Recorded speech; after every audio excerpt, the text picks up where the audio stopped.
Well, howdy there, Internet people. It's Bo again. So today we're going to talk about that stimulus check. $1,200. See, I think I know where they came up with that number. They were worried about giving out too much money. Don't want to make the commoners lazy and all. So they were worried about that. So $1,200. And when you talk to people about that $1,200, you mainly get two reactions. You get one that is $1,200, all right. And you get one that's $1,200. You can't survive on that. You can't feed your family on that. I feel you. I feel you. Minimum wage in the United States is $7.25 an hour. That's the federal minimum wage. At that level, working 40 hours a week, what do you make a month? $1,160 before taxes. Can't survive on that. Can't feed your family on that. I feel you. It is hard to get people to care about minimum wage workers for two reasons. Three, really.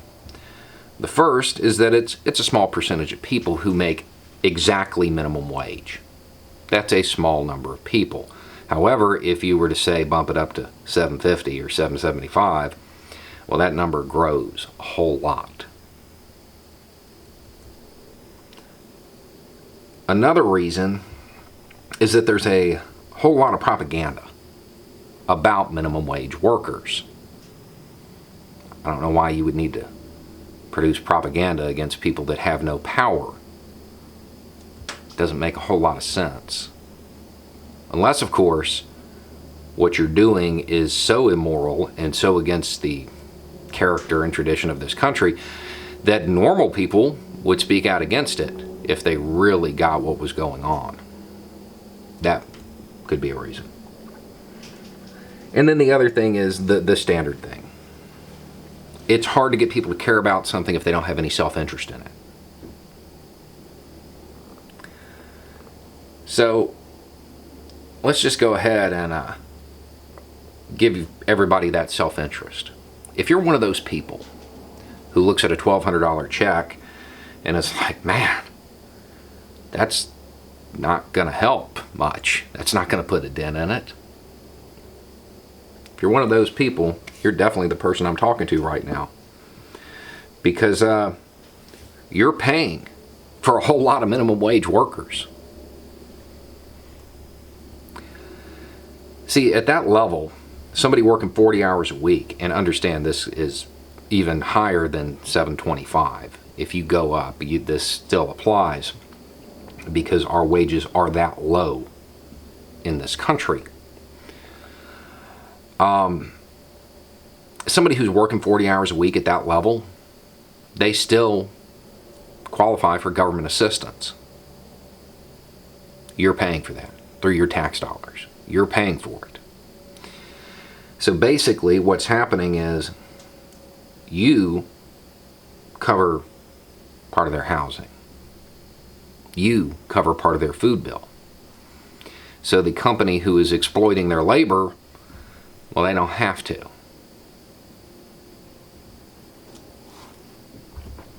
They can pay them so little that they qualify for government assistance even if they're working full time.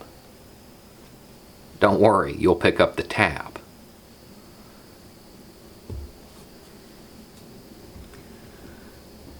There is your self-interest. If the moral reasons don't do it for you, there's your self-interest.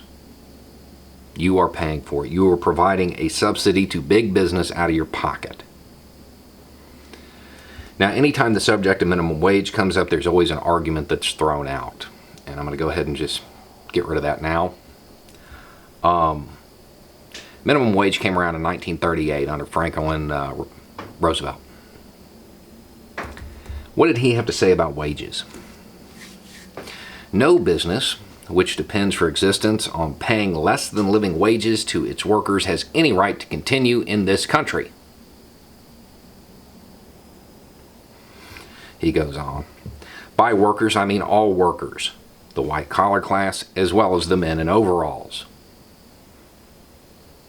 So it wasn't just for, the upper middle class. It was for everybody. He goes on. And by living wage, I mean more than a bare subsistence level. I mean the wages of a decent living. The idea was to make sure that everybody who was working had a decent life. I'm 100% certain that the intention was not to have somebody working 40 hours a week and then have to go apply for government assistance with the stigma that that carries today when they're not doing anything wrong. They're putting in labor that has to be done. We have all learned that many things that are essential are pretty low-paying jobs.